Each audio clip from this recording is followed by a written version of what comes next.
Welcome to the Perfectly Sane Show, episode 747. I am Chris, as always, joined by Tony. If in the year 2026 we actually discover a portal to Mars, I'd like to volunteer to be the first to go. All right. Tony's alluding to something we're going to talk about very shortly. But Earl is also here. I would also just like to note that I am officially throwing the Perfectly Sane Show's name into the hat for a studio that's closed down by either Sony or Microsoft in the not so distant future. We are ready. We are prepared to be shut down at any moment. So, I didn't know. I mean, we have yet to launch a game, so I think that's. I mean, again, that's possible. That's a good enough reason. Yeah, wait till we have to put out a game that's successful, and then No, or we don't have to put out a game. We could say we were working on a game as service, and we pivoted from that direction, or maybe we want to work on a single player game, or who And knows? we've been in the pre-development stage for like 14 years now. Like, what's going on? Yeah, I mean, I was ready to secretly stealth announce the game release in like a month or two, and we'll see. There's a lot of news. We're going to get to that as well. Jeff is also here. I'm filling out my pick for what died in 2026. February. Everything. Oh, it's so sad. Yeah. So it was funny because when we recorded last, Earl was like, "You'd think that there would be more news for us to cover over a 2-week period," and then honestly, if we had recorded last week, there would have been a little bit of news, but the big news happened last Friday. But I guess we'll get into that. Phil Spencer has retired from Xbox. Sarah Bond has graciously stepped down. Yeah, she's and there is a new CEO. Let me get her name. Asha. That bodes well. It's Asha something. Yeah, Asha Sharma. Yeah. Yes. She is previously from the Core AI division. It's a step up for her. She'll lead the Xbox team going forward. Yeah. So Xbox major changes in the works. I mean, Phil Spencer had been there 38 years. Yeah, but he's been the CEO for a very long time, like 12 years, I think. 2014, 2013. Yeah, he took over 2014. He had been with the Xbox division since the beginning, since 2001. But yeah, he started in Microsoft in 1988. So 38 years. Like, it's fair, right? Like, that's a long time. Maybe it's time to retire. I plan to retire after I've worked for my company for 38 years. I'll be retired by then. I'd like to think so.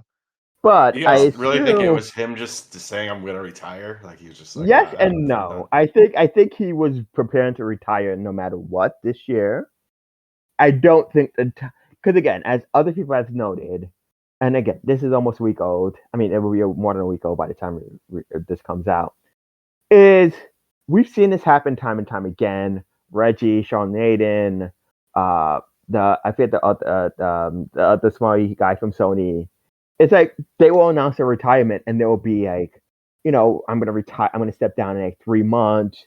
This is my successor. I'll stay on board to help, the transition. The fact that Phil Spencer announced his retirement on Friday and was gone the Monday tells me. And the other lady the same day, But that's a different story. Well, yeah, she had been groomed to be the successor and wasn't, which kind of meant that she had to go. Yeah. Okay, I guess. Well, I mean, Phil had like kind of knighted her to be like he named her president of Xbox previously. So she was like in charge of a bunch of shit. And then when this all went down, and I guess Nadala, who runs Microsoft proper, was placing in, he did not go with the chosen successor and put in his own person, Sharma from and that it makes sense in some respect, as like Microsoft has become a very AI focused Yeah. group. So somebody from that division, whether it's to implement AI in Xbox or not, it makes sense that this from this team that he has been grooming, he would elevate somebody there.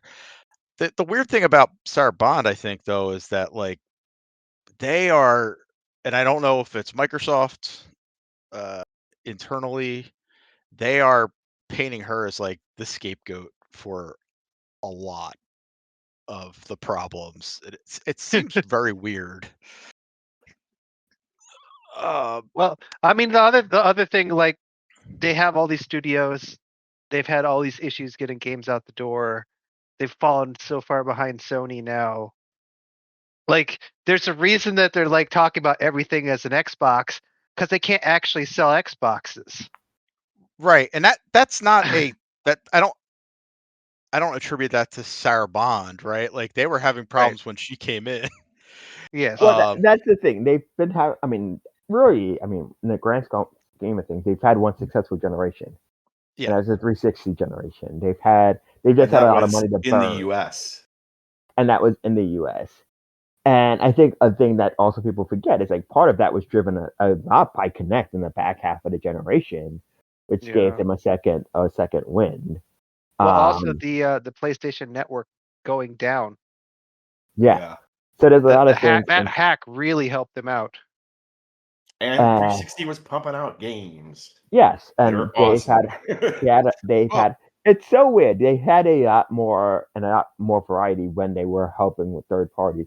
When they bought up a lot of studios, we've talked about this before. Their management of their studios has not been great. I think.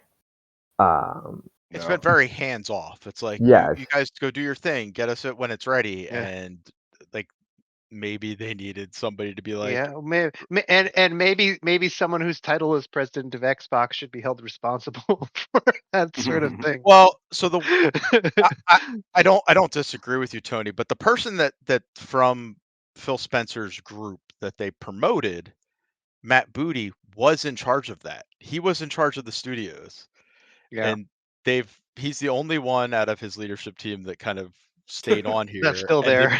and they promoted him. Like, so I don't know who the fuck knows what's going on. Um, there was a weird report earlier this week, and as Earl said, this all happened a week ago. So we've been getting reports and retrospectives on Spencer and Bond and the last two generations of Xbox, but that internally Xbox employees weren't happy with the Xbox Anywhere campaign. It's like, well, what did you want? What did you want to do? Because like you're being outsold by Sony somewhere in the neighborhood of 3-1. It's just Like, insane to me that that is the case when they own so many studios. Like Xbox Yeah, should be the dominant console. Like it should, but like theoretically, but well, it's just not. and Like it's I think Spencer mentioned this maybe a year or two ago that Xbox lost. They lost the worst generation to lose, and that was the PS4 or Xbox One generation. That is when everybody started, like, that's when committing. digital games really started taking over, like big digital games. Like you're spending Yeah. $60 on a digital game, and your library, like they picked PS4 that generation, and people's libraries started to fill up. And now it's not like before. It was like, all right, well, my Xbox 360 is still under the table, but my PS4, like I have that, and I'll get discs for that.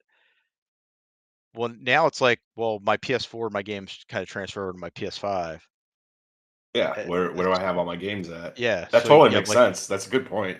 thousands of dollars worth of games like tied up in a yeah. system, and yeah, uh, the Xbox One generation really kind of fucked them over dramatically.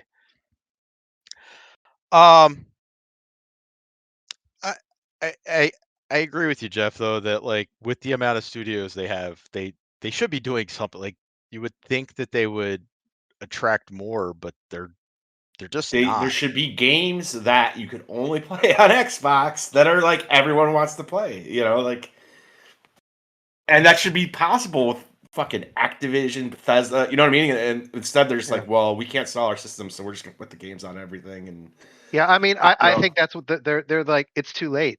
Like I could make yeah, Call of Duty system exclusive, but at this point, that would just cost Microsoft money. So why I don't bother? know. Well, I mean, like legally as part of the merger, they can't put Xbox. They can't put Call of Duty just on an Xbox. But eventually they could. Like at some Yeah, point, there would be. yeah, but Yeah. like right away it was like we're gonna. But you guys are right. Like, but like, how much are you gonna invest in AAA games if nobody's buying your system, your subscription service, which you know may have been the brainchild of Phil Spencer, but definitely aligns with where Microsoft as a company is. Like, they are Yeah. no longer a consumer company; they are a services company. I just feel like, dude, if the next Xbox launches, right, and you have Elder Scrolls 6 that is exclusive to that Xbox, that's gonna move units, man. I feel like. I don't know. I guess, but the problem is like that game would never be system exclusive. Like, if nothing else, it would be a PC Xbox game. But I just don't see like why you would at this point. Yeah, I guess I see what you're saying, but Well, and I'm just saying, PC is like, where where the Elder Scrolls is popular. Like Skyrim certainly popular on everything, right? But that their backbone for Bethesda core Bethesda games is the They're the PC. PC games, yeah. true, but there are a lot of people who are like me who don't really play on a PC, and you have Yeah. a new Elder Scrolls, you have a new Halo that's like really good, or you know what I mean? Like I could imagine the next Xbox doing well with stuff like that, and if it was exclusive, but I, I guess yes if and that's not no. like a I reality, I think. don't know. I mean, honestly, if they wanted it to do well, what they need to do, and this is probably it's kind of productive, is I would put Halo on the PlayStation 5 and the Switch 2 right now, because then you build up an audience of people. Like, put the old ones, not necessarily Infinite, and remind them like how good it is, and then like like the next one's exclusive to Xbox. So if you want more, like the old adage is like the first hit is free. It's like you put it on system that people are right now. You remind them like, oh yeah, we have Halo, we have Gears, we have Forza, and the next and everything else in the next entry is like exclusive, and it's all within like the first year of whatever the next Xbox is.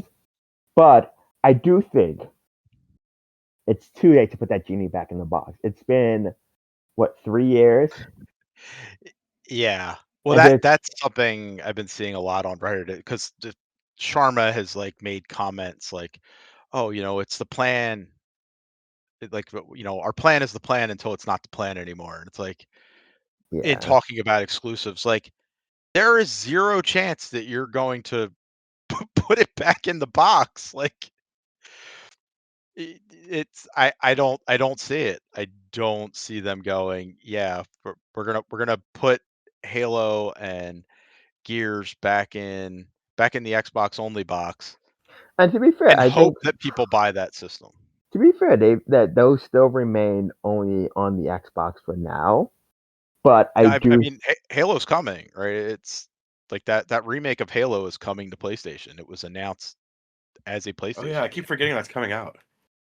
but yeah, they can change their mind. It happens. But yeah, it's one of those things where I would run up the clock. Just make people remember, like, we have great games. These are games you want to play, and we will give you a sample in this. We off this generation. This generation is what 5.5 years old.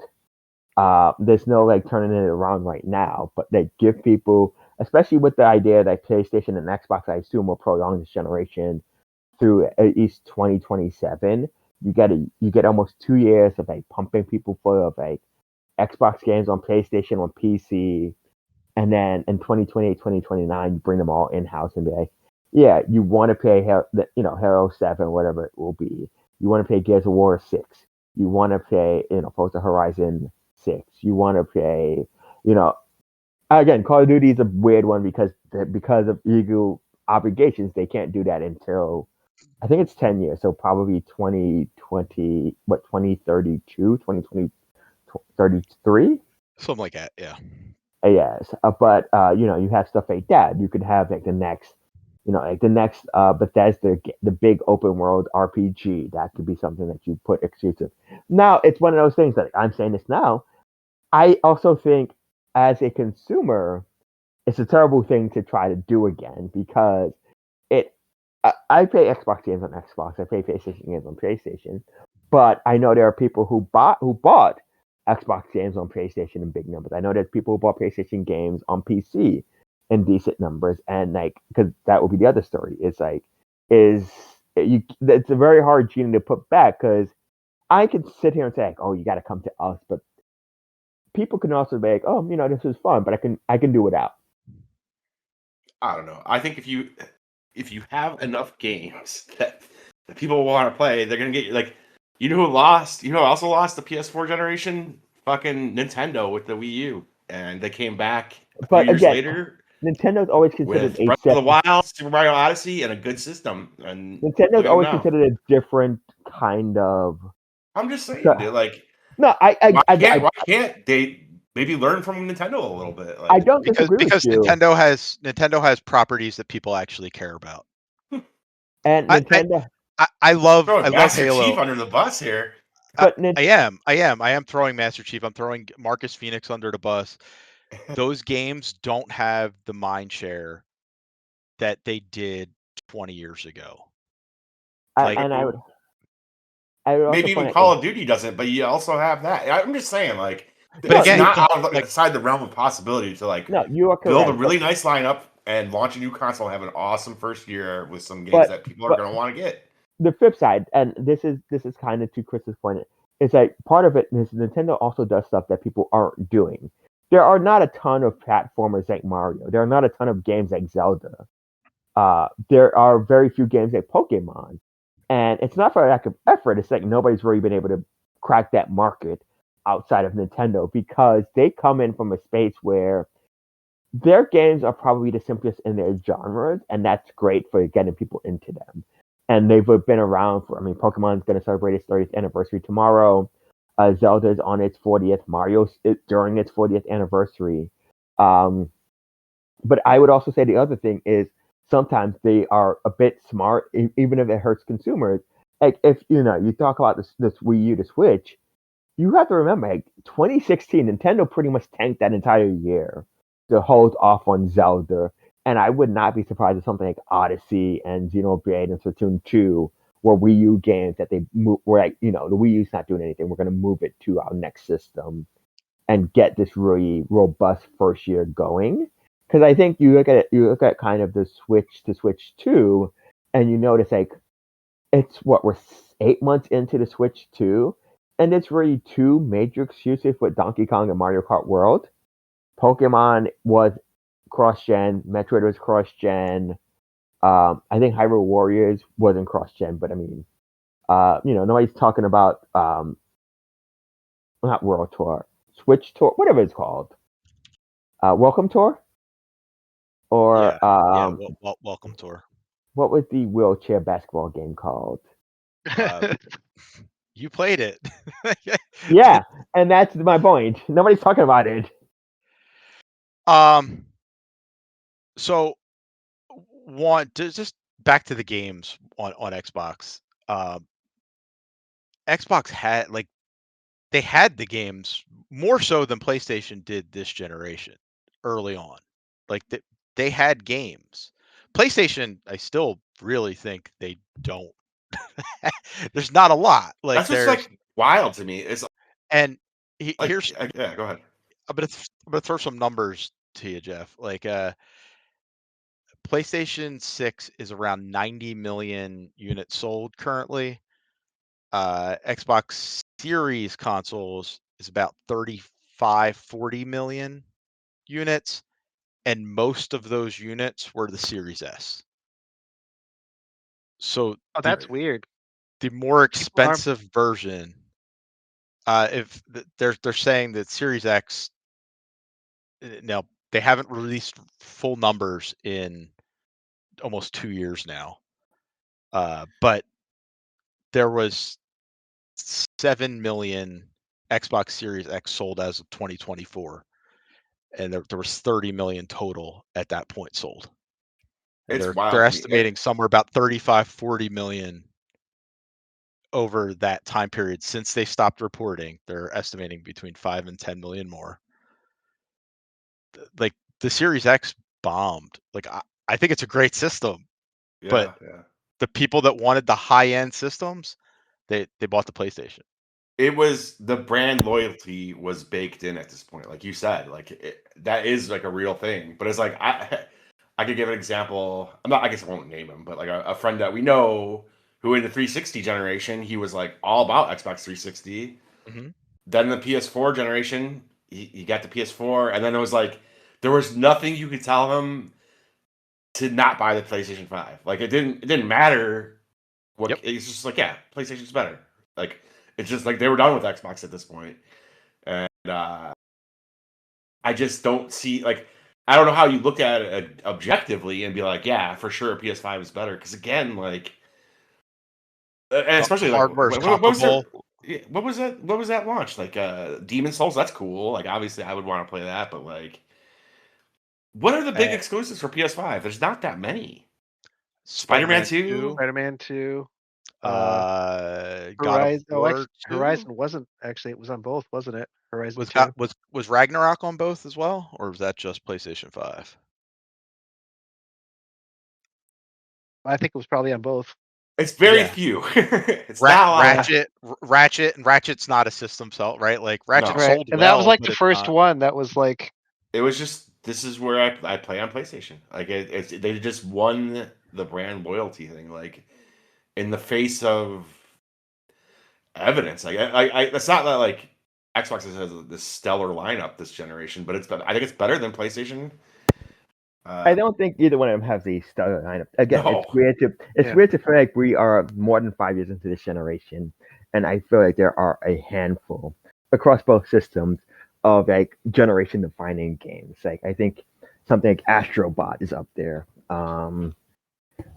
What else is up there? Baldur's Gate 3, yeah. Yeah, but not Elden Ring. not an exclusive, right? Like Yeah. like what on the two systems like would you be like this is the You have game? to play this, and there's not really one on either system where you're like, oh, you'd have to play that. You've been lost without it. Yeah, I think Astrobot is probably the biggest. Yeah. Well, to us, right? Like Astrobot evidently did not sell amazingly Yeah, well. like I'm trying to think. Like I assume Spider-Man 2 is up there in terms of sales. I'm trying to think of what else. Like I'm like Halo Infinite has it. Like maybe Gears 5. Yeah, there's not. Oh my gosh. Like I really liked Halo Infinite, by the way. I wish they would like Yeah. make more Halos. Yeah. Yeah, they're I mean, they will probably eventually, but they're remaking Halo for the third time. Which is, I love that campaign. It's awesome, but and I'll play it obviously, but Yeah. it's just I guess Ghost of Otai. Yeah, Ghost of Tsushima was a PS4 game, right? Like, Yeah. that's what this is wild. It's like every game you think of, like, was on both. Like, yeah, like really Elden weird Ring. gen. That's one of the biggest games of the gen. Yeah, It's on both is games on both. Yeah. I'm looking at Xbox exclusive games. Expedition 33 was on both, right? Yep. Yeah. Yeah. Yeah, and I think Xbox has been more experimental. Like they have games like Keeper and Pentiment and like Avowed, Which kind of used to be Sony's thing, right.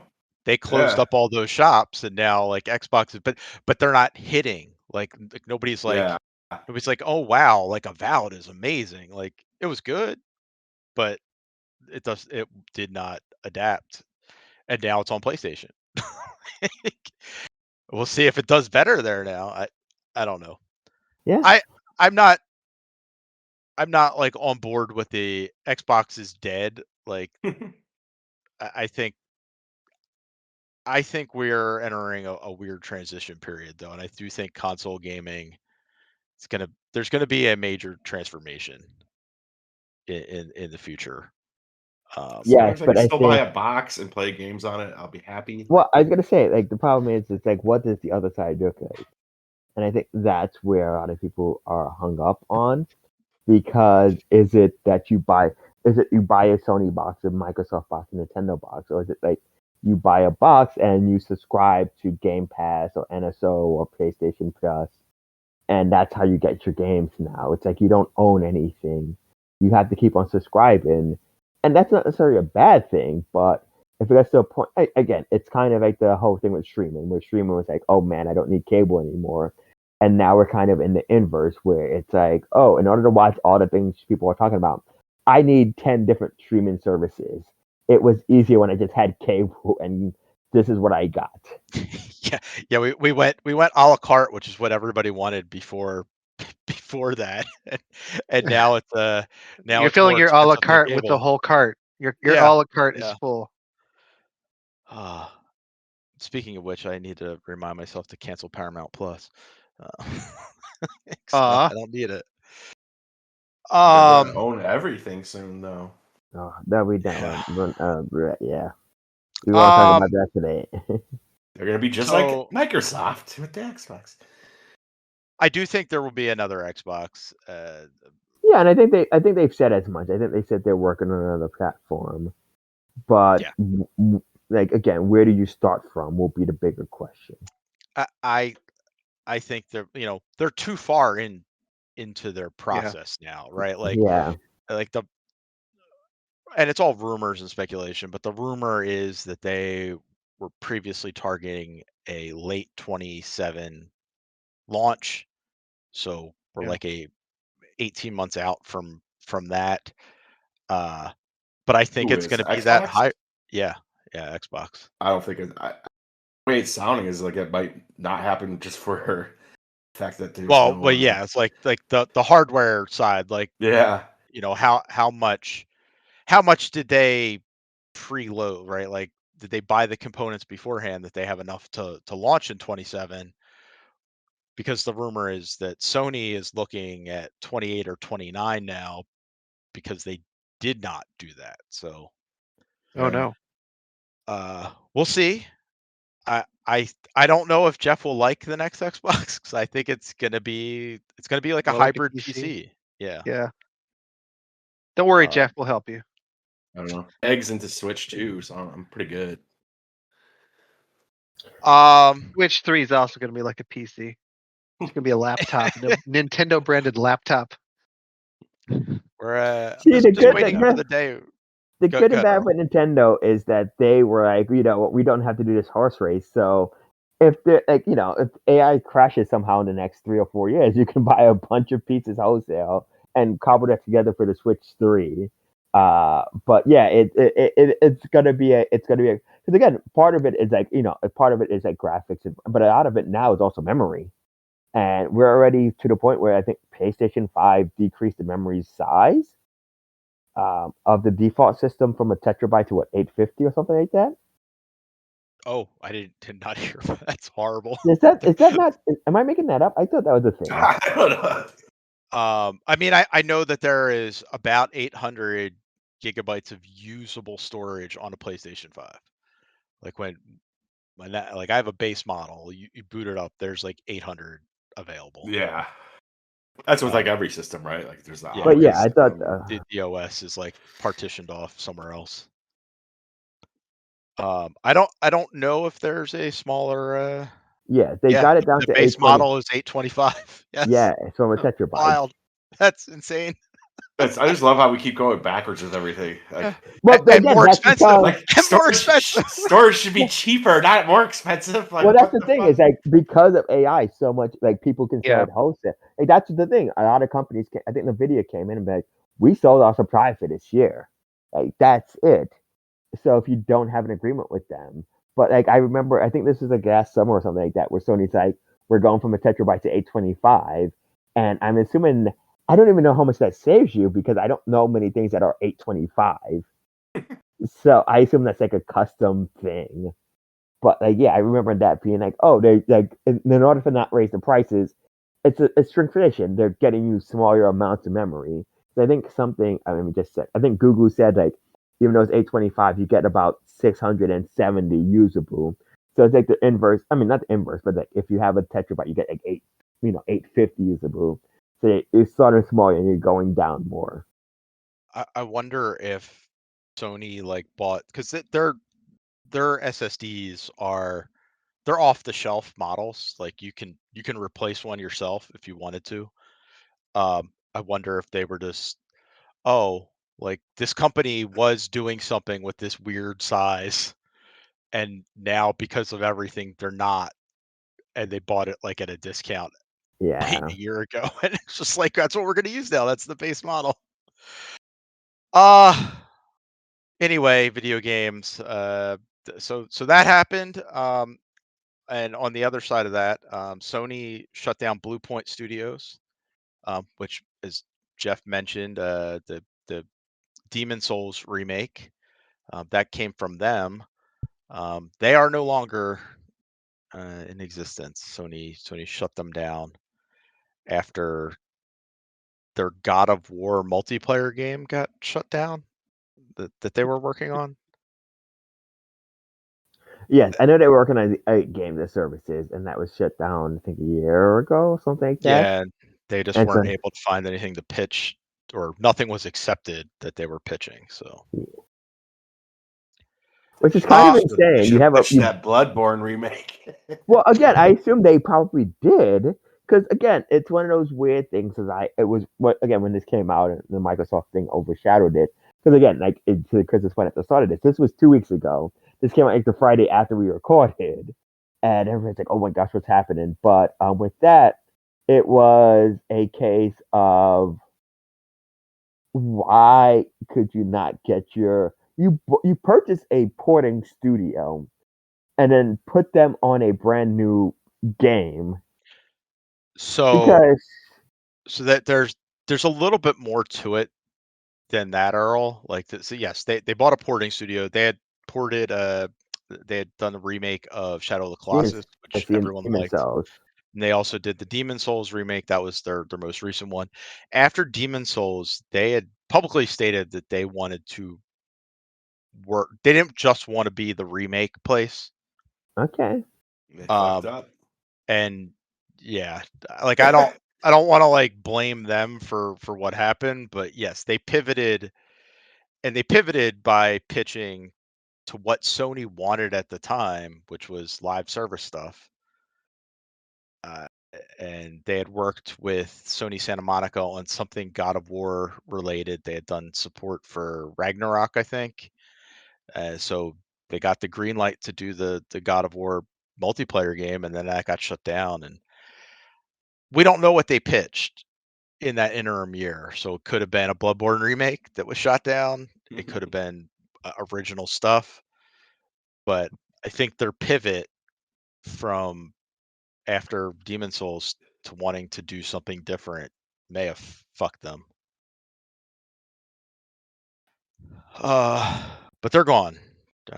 So Rest in peace. pour one out for Bluepoint. Uh, Earl, I know we only have you for a little bit longer. Was there any? There was other news, but was there anything else that we wanted to discuss news-wise? As I said, it was a bunch of news in between there, but I'm thinking of it with the again. I think those stories are the big ones. I think again, kind of in the same field, is that IGN laid off people from Euro today. Oh, I did They not what? catch that. Because IGN owns Eurogamer, I guess, and they laid off people, and I think the entire video production staff from Eurogamer. That's a shame. Yes. So they laid off the entire editorial staff, or partial. Second round of editorial layoffs since joining IGN. Doesn't say exactly how many people, but yeah, so that's not Yeah, great. it's not. Again, again, it's across both sides of the industry. And kind of in a related news is I don't know how much you folks have been paying attention to it because it's only today and it's kind of developing. Is I guess videogamer.com laid off all of their human staff and they had an AI publish a review of Resident Evil Requiem, and that because Radio Gamer had a reputation, that got picked up by like OpenCritic and Metacritic, and that was a whole thing that they removed it, and now like Video Gamer going forward won't be on those, but also they're like we're gonna go back and see like when did this stuff happen, and that we have this AI reviewer who spent most of his review and profile talking about casino gambling. This yes, I see this Brian Murray. Is he an AI or is he just somebody He's an that AI. writes about He's an AI? AI. He's an AI creation. Oh, okay. Yeah. Because like, so I'm on video game. I found the review of Resident Evil, um, and it's written by the review is written by this. The byline is but for a Brian Marigold. Yes. What does his Um, profile say? but I'll read it here. Brian Marigold is an experienced iGaming and sports betting analyst with a deep appreciation for innovation shaping modern gambling entertainment. He combines industry knowledge with an analytical eye for emerging technologies such as blockchain casinos, provably fair gaming, and AI driven odds models. His work helps readers understand key topics like volatility, gamification, and casino design, and the evolution of modern betting strategies while always keeping the player experience at the center. A lifelong gamer at heart, Brian's passion extends beyond the casino floor. From immersive open world adventures to high stakes competitive titles, he draws on a broad understanding of what makes games engaging and rewarding, whether analyzing the psychology behind slot play, exploring sportsbooks innovations, or charting new directions in hybrid casino platforms. The Brian hell? writes with clarity, insight, and genuine enthusiasm for interactive entertainment. My God. So if you did not get it, he's into casinos. Right? But yeah, Yeah. it's such a word jumble because I think it was Jeff who said somewhere along the way, like, what? And like reading it, it's like it feels like I mean, calling a spade. When I used to run my website more often, you'd always get pitches for like people to like post a gambling article or something, and you get like $150. I'm like, I would do it and just bury it somewhere on the side. I get free money to run the website, but it's like, yeah, it's like this nonsense or like, oh, here's like we'll create like a top 5 list for you, but it will have these SEO words in it for you, and you just have to copy and paste it. And again, it's like one of those things where if you knew it was a busy day, you'd post it and then post a bunch of stuff on top of it. Where this is like a review for a reviewer for a brand new, highly anticipated game that's coming out, and then the review itself is not that great. So it hasn't been pulled, FYI. Like Oh, I thought it was pulled. it is still on it is still on videogamer.com. Oh no. It's not on the main page, but like I found it by hitting reviews, and it's the second review there. Okay. Um, yeah. Evidently, this guy, the image that they have of him, which looks like a real person, was created on ChatGPT. Yes, I think that's the other thing that people because I think if you click on his actual profile, it says something like upload Chat GPT or something like that. Um, but yeah, because also again, Wow. like as a lifelong gamer, whatever he is, it does not look like he has anything that was published before February of this year. Yeah, February 23rd is. Oh, let's see. Nope. Uh, yeah, February. Looks like February 23rd is the earliest I see. So this week, like he's brand new this week. January 12th. Yeah. Maybe that's when his life started. I mean, He wrote you never he know. wrote an article called "Free Online Dice Games 2026." I say he, but this computer wrote an It. article. Yeah. Wow. Them? I think it's a them. I think It's what's an air technique, yeah. but And yes, if you right click and do open image on his profile image, it is it is saved as Chat GPT image October 20th, 2025 at 11:57:34 a.m. 300 by 300 PNG. Wow. Okay. So you can't trust anything online. Got it. Cool. Everything's a fucking dumpster fire, guys. yep. Yep. Because I think if I mean, if you hadn't told me that he was AI, I would just assume that because like you go to it, it looks like a regular web page. Like it looks like a regular article, maybe a shittily written one, but it looks like a review. And that guy looks real. His byline is like his you know His profile is a bit of a word yeah, jumble, his and profile doesn't make any sense. I think that was your first red flag, really. But again, how often do you actually read people's profiles on their gaming websites? But it's really when you go into the his articles, uh, like German retail shows RTX 5080 is the most popular RTX. Arc Raiders, Rocketeer, Crafted, and Wolfpack features explained. 5 GBA classics on Switch if you need to pay after Pokemon Fire Red. I mean, I guess in smaller news, like Pokemon is celebrating its 30th anniversary tomorrow as of this recording, which would be Friday, the day before today when this comes out. And part of that announcement is for some reason they announced that they're dropping Pokemon Fire Red and Leaf Green onto Nintendo Switch and Switch 2 for $20. $20 a piece, yes. Making you pay for these ancient games. It's a crapshoot because I get the complaints, but there's so many people who complain about like why doesn't Nintendo just satisfy the games off of NSO and not that they're like who can buy the game? People are like, complain. why are you I paying? noticed Why that. you They complain either way. I'm You Either like, can't way. win. You can't win, regardless of what you do. I mean, I think it is ridiculous that you have a Game Boy Advance app and just not put them on there. yeah, But like, I agree, but it's so weird because there are people but those like, people would complain if you put them on there. Why we have to yeah, subscribe to play it? Like, yeah, why can't I just buy these games? what the fuck do you want? Not that they're making you buy the game. Why do we have to buy these games? And I'm like, oh come on. You know what's Like I sad just is comparing I to the kind of want to play $20. them. Are Actually, are they worth playing? Like I've never.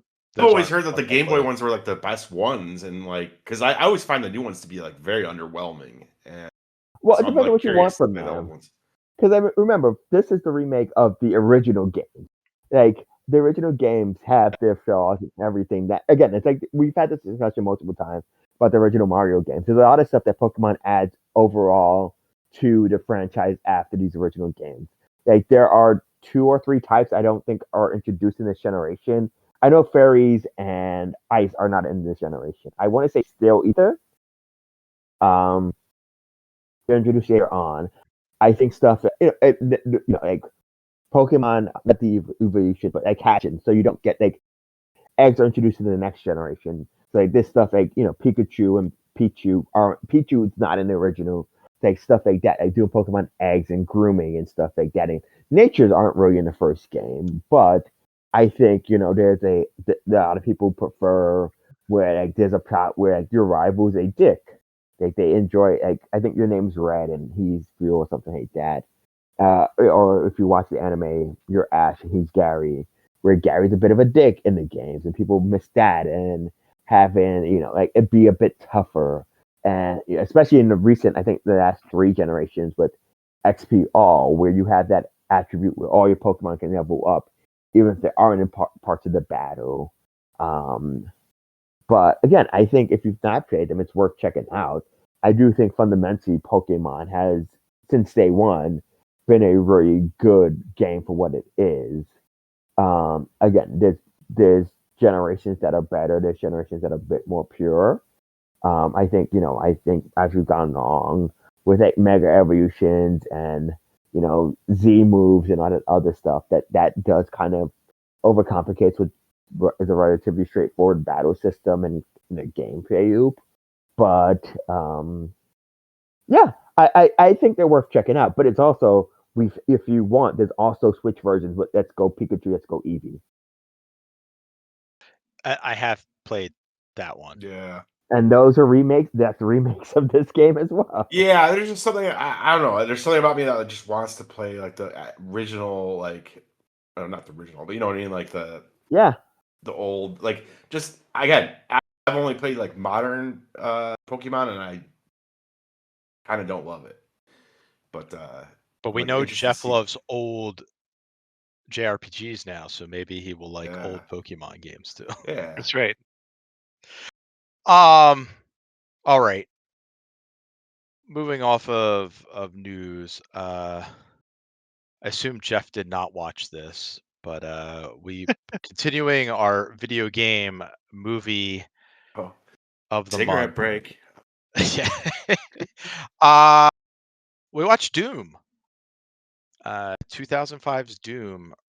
Earl, tell us about Doom. I wish I could. No. I did watch it. It's just it's a kind of straightforward movie. It's essentially aliens on a space station, but there's a group of they're not Marines. They're Marines. They call themselves Marines. Okay, they are Marines. Okay. Dwayne Johnson has like a Semper Fi tattoo. Yes. Okay, they are Marines. So it's a group of Marines who are sent to a testing lab on Mars, I want to say. Yep. Yeah. And it is overrun by essentially not zombies, but it is zombies. It's not overrun yet. When they get there, it's not overrun by anything. Listen, I mean, there is some people who have already converted by the time they get there. But then, there's a handful of people, and it's them basically at some point realizing like we're screwed. We need to kill The Rock needs to kill everybody. Carl Urban trying to save people who he can save, and those two butt heads until Carl Urban kills The Rock and saves his quote unquote sister. Because I still feel like this was a love interest that was rewritten to be brothers and sisters.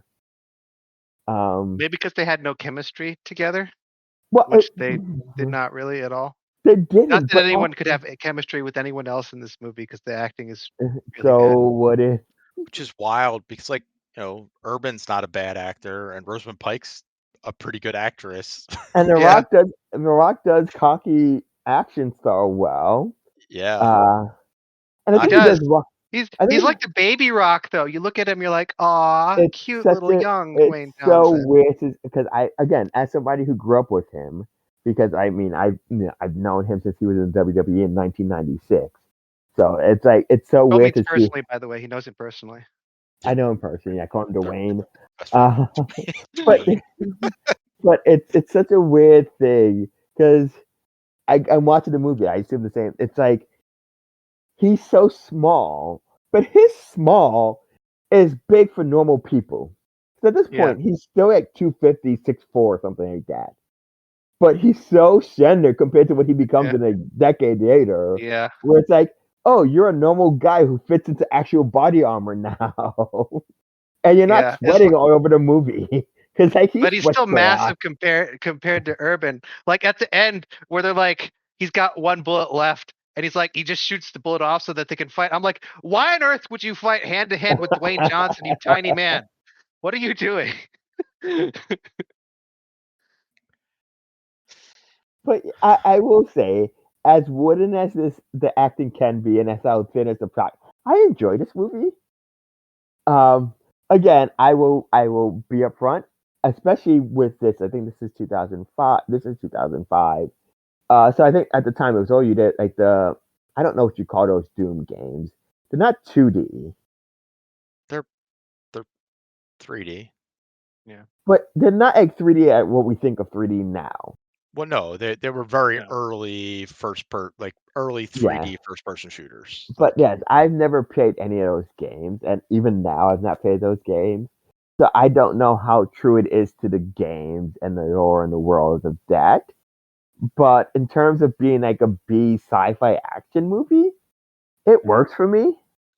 So there's not I much kinda story in the original Doom games. no, and the fact that the entire movie starts with like this slow burn of story is so undoom because those games are like action, action, action, action, action all the way through, and it takes us. This movie's like 2/3 gone by the time they decide. Oh yeah, it is. You do have hordes of things to fight. Here you go. Right, like that is Doom. Like it's like That's we're what gonna Doom's drop you supposed in to and be. you fight things. And then like after you beat 8 levels, they give you like a little story bit. Like you get a paragraph and it's like Yeah, you have defeated the demons because that's what they're supposed to be, like hell demons or something. yeah. Um, I will say there were some things about this movie I really liked though in terms of the doomness. I mhm. think the setting design is really close to like actual levels of Doom. Like when they're going down corridors and they're going into rooms, they look like spaces from Doom, which I think is really cool. Yeah, specifically like Doom 3, Yeah. which was like that was like the first real 3D, modern Doom. When you And could actually recognize what spaces were supposed to look like. yeah, like because like Doom 1 and 2 were very pixelated, and Yeah. but Doom 3 was like, hey, like look at this, like we got proper lighting. It's like it's on Yeah. a like it was Doom 3 was on a space station, at least for the opening portions of it. Um, Yeah. yeah, very Doom 3-ish. Yeah. The other thing I really really liked is at the end where she gives him the injection of the chemical and then he wakes up and then the movie is like Doom. Like I, it, you're I will basically like playing Doom as a movie, which I thought looked really cool and really like it really encapsulated Doom really really well in that sequence. so okay. I enjoy that sequence. It's a ton of fun. It's one of those things where I'm like, oh, if it was shot now, it would be a GoPro, and it'd be like that weird first person thing. But and this is just me being nitpicky as hell. Two things. I don't know how long he's out, but I'm like surprised nothing kills him in that time. And then two, he goes from like trying to save people to like, I'm just gonna kill anything that comes in front of me. And I'm like, I don't know where that comes from, but he's just like shooting everything. I think the implication is he wakes up and his sister is gone because she's gone off and distracted everything to give I think him she, time to. That's I think, that's kind of what I thought was happening. but again, why I also feel like it was a love interest that was, because I feel like that's a love interest thing. That's not a sibling thing. You wouldn't go and run interference Nope. for your sister? Nope. Oh, that sucks. And Uh, also, it's also that, and I We're having think this podcast played at Earl's family reunion, like that section right there. but they wouldn't be surprised. But I was gonna say it's that, and also I think the last shot of the movie is like him carrying his sister. Like you do, Yeah, like yeah, oh, this is interesting sibling dynamics. what's very weird because like they don't build up the relationship on either side, like, and the way it's presented is like she left him to go to Mars. Because yeah, And she's following after their dad or something like that. yeah, and like I guess their parents died on Mars because there's a It's scene where he's like yeah, staring out a window or something. It's I don't know. They don't really play it up, so it's like if you're not paying close attention, it you are like, wow, these two are weird. It's a very weird relationship dynamic they have going on. but yeah, again, to Tony's point, I was watching the first person sequence. And I'm like, this still holds up 20 years later. I think W still coming off of not the last movie or movie we watched recently with House of the Dead, and like their integration of like, oh, we got to make it like the game, and them just being like, we're gonna use footage from the game. Where it's like, oh no, we're gonna make it first person, and it works because you just get like you basically get his gun in his hand every so often, and he gets to kill a bunch of stuff in some funky ways. And it ends with him seeing himself in the mirror, and I'm like, oh, that's a fun way to get out of the first person point of view. And again, it's stuff like that. And I remember this because this is a big talking point for The Rock back in the days of marketing this movie.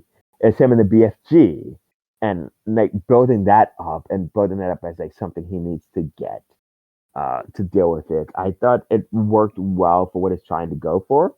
I'm not saying this is a great movie. I'm not saying to run out and get, buy this or rent this, but it is an enjoyable enough B action flick. Yeah. Yeah, I was making fun of this movie because I couldn't find anywhere to stream it for free, so I had to actually pay $4. I don't feel like I wasted $4. Like it was entertaining. And to Tony's point, because I was not around to defend myself, I do actually own the movie, but only once on DVD.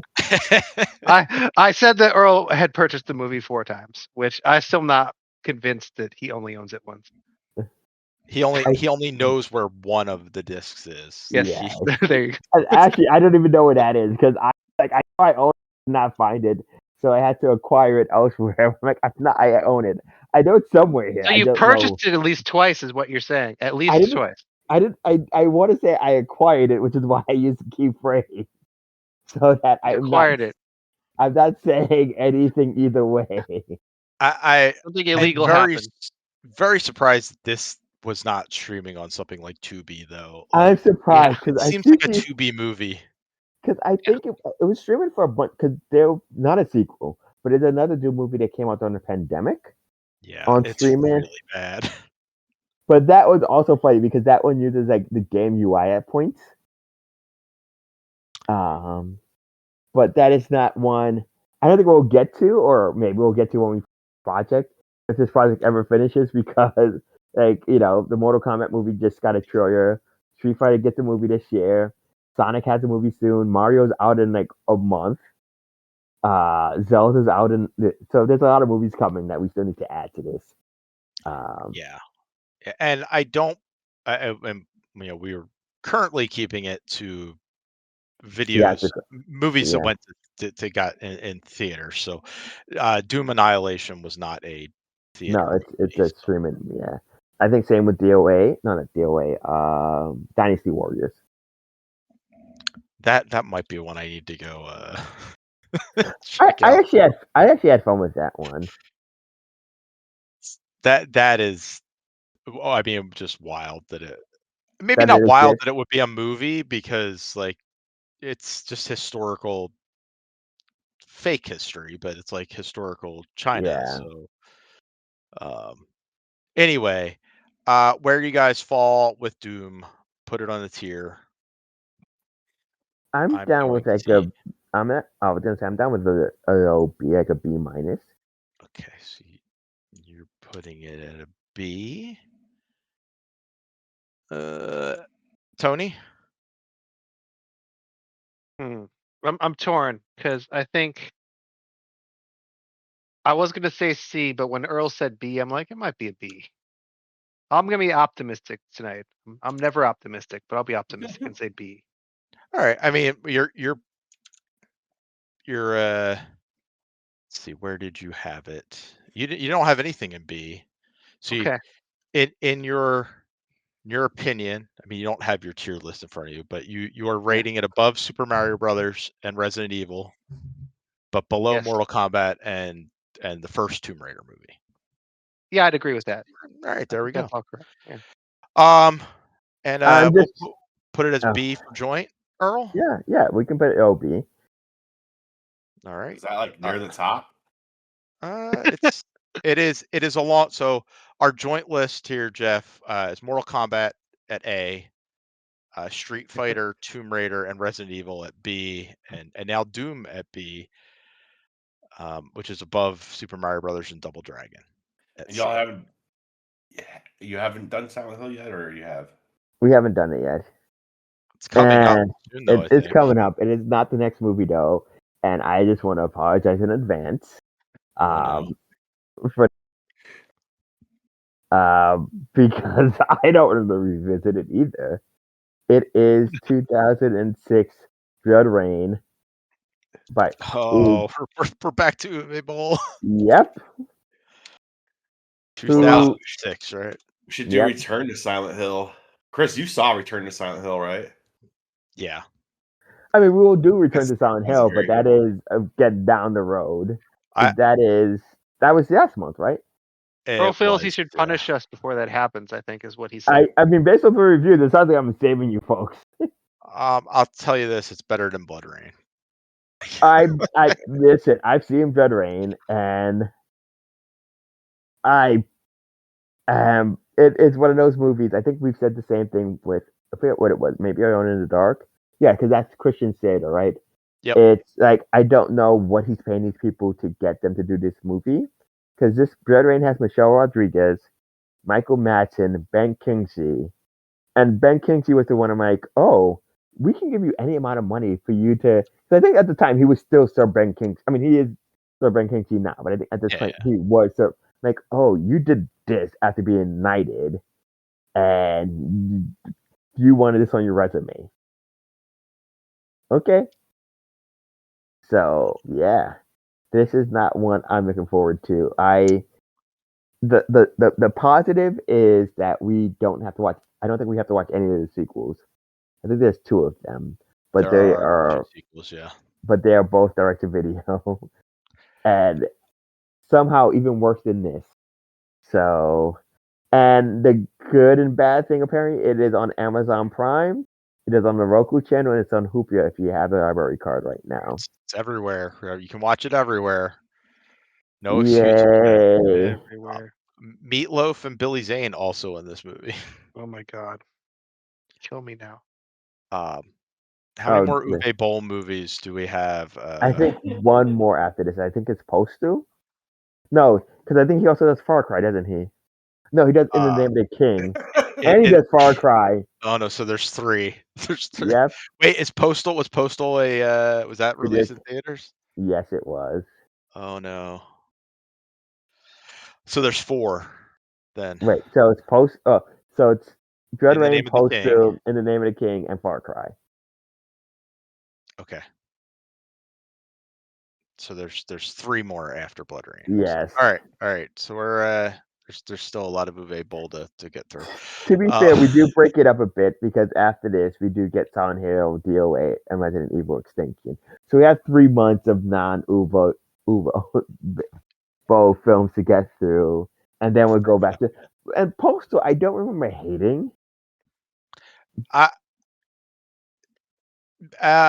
So I don't think I've seen Postal, but I've seen things that Boll has done that are in that absurdist type realm, and he's not terrible at it. He's never a good director, but Rampage, baby. Yeah, like Rampage, which was not based on a game, but yeah, like absurdist action that he's not trying about to like a mass shooter. I think it was about. I will just say, looking at this list, we are in for a terrible back half of this year. Oh no.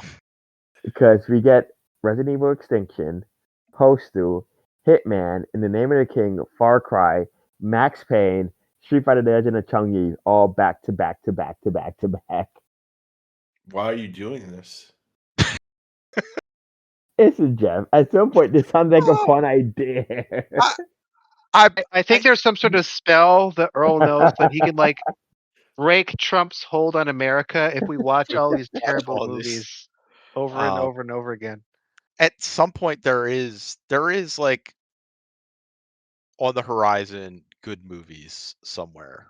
And I think there are some that I'm fascinated to discuss because like there are movies, even some we've done that I enjoy, but I'm curious to see. Like I enjoy Tekken, I enjoy Prince of Persia, I enjoy. Okay, we skip a few. I enjoyed the 2018 Tomb Raider. Rampage is solid. Detective Pikachu. I think once you get Detective Pikachu, you kind of hit a range where like they're inoffensive or decent at worst. Because you get Sonic. They're all watchable movies from that point. Yeah. Mortal Kombat. Okay, I don't like Welcome to Raccoon City. Uncharted is. I really kind of want to see that still. Welcome to Raccoon City. I know. Nobody likes it. You can join us in like 2 years. Yeah. There's a lot of movies to get 2 years. 2 years. There's a lot of movies to get We ain't making it to that. You know that. I mean, the sad thing is, again, up until this point, I think I've seen all of them. I think the first one we hit that I've not seen will be Need for Speed, which is a weird one that I've not seen. I have seen it, so I'll be interested to see what everybody else thinks about that Aaron Paul movie. Yes. Dude, his career never took off. That was like the big thing he did. That was it. He was like, I'm gonna do this Need for Speed movie. It's gonna be like the new Fast and Furious. And he's just the so most good. boring He's so racing good in game. Breaking Bad. Like it's so crazy that his career didn't go anywhere. Yep, and now he's a voice actor on Dispatch. He was the main character on Dispatch. Cool. That video game from last year. All right, so next month, Blood Rain.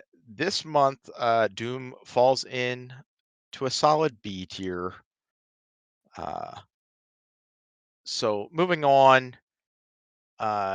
Next up, we decided at the beginning of the year that we were going to sample games on the services we have, and the first game we chose was Fire Emblem Path of Radiance, correct? That is correct, yes.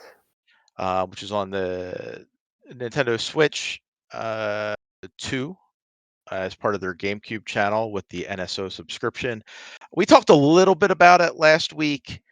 Tony, tell us about your amazing journey through Fire Emblem. So I was Path of able to Radiance. download it about a month ago, and I haven't seen my Switch 2 since then because my kids have it. So, What are they playing? I mean, it's all Pokemon games. Ah, Yes, are various kinds. are they excited for Pokepedia? One of them is. The other one is like, I hate Animal Crossing. I'm like, Uh. I'm sure you're shocked that one of my children would hate Animal Crossing. One of them hates Animal Crossing. That's crazy. The other one loves Animal Crossing though and loves Pokemon. So I think the game's designed for him. I'll be crushed. So unfortunately, Tony, who is our strategy expert here, Yes, it's the one. I have been playing a game like in this genre like for the past month, but it's not this one. Yeah, especially being and I can be because this is kind of the franchise that makes this genre. Yeah. is it? Like, what's before it? I mean, I guess that's like if you go back to like original Fire Emblem, like. Oh, yes. I don't mean this game. I mean the franchise itself. I think the first one's what 90, 91? Yeah. I mean, I'm sure that there are. When did the like original XCOM come out? XCOM, like. Okay, so there's other. Years. Okay, so like Tony's 94. When was the first Fire Emblem? let me see. I remember. So there was. I think. I'm gonna see. North versus South. Yeah, the first Fire Emblem game was in 1990. So I remember playing like, well, there's a Shining Force, which was on the Genesis, which is a tactical RPG. But what year was that? Shining Force. Yeah, the Genesis is. I mean, for us, it's 91. So Shining Force was 92. So the Fire Emblem was 90, right? Yeah. And again, it's one of those things where like Shining Force was again like, because I know the name. It came out in the West. The Fire Emblem doesn't come out in the West until not this one, the one before it, which I think is a GBA game, which comes out in like 2000, 2001. Let me see. So the Sacred Stones. Yeah, that's the first one that comes out here. No, wait. 2005. No, Sacred Stones is after. Because there's already one called Fire Emblem, which comes out. The Path of Radiance is the second game that comes out in the West. Fire Emblem, but it has a subtitle elsewhere called The Blazing Blade, came out in 2003 on the GBA. Yeah. And then Path of Radiance was 2005 here. And the Sacred Stones was also 2005. It actually came. So it's technically the third one, but Basically, the first one we got here was a GBA game, Yes, yeah. but it's like the and seventh they game called in it the just series. Fire Emblem here. Yeah. Yep. Okay. This is according to Wikipedia. However, That's the what I genre wanted. did not become prolific until Nintendo published a game that set the template for tactical war game RPGs. Fire Emblem, Anoko, Ryu, 2, Haku, no, I don't know.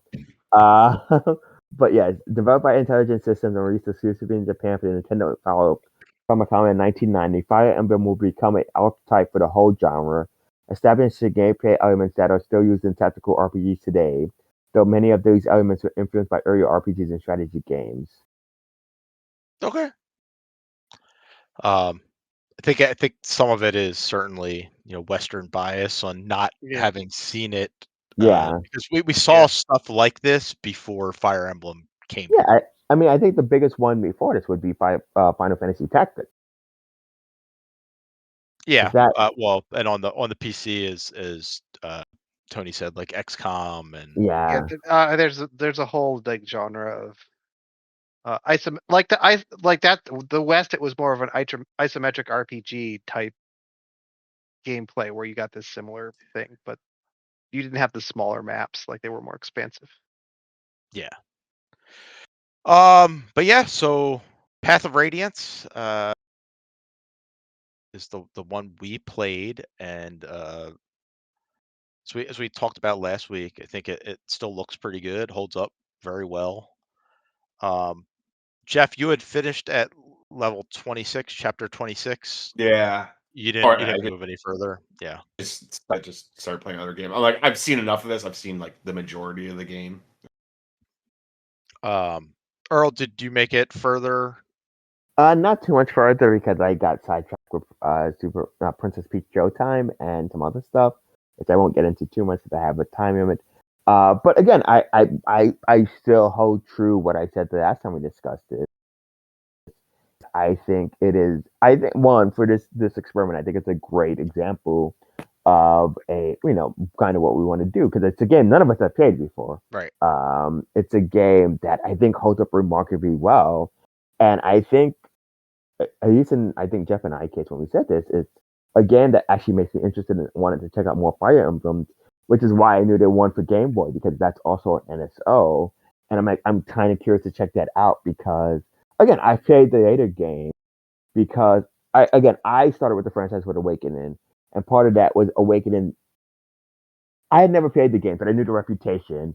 Like they were hard. Like there's permadeath, so if a character dies and they're done for the game. And that always scared me off. And I'm like, I don't want to do this because I don't want to like save scum or I don't want to have my characters die and then have to go through a chapter over and over again.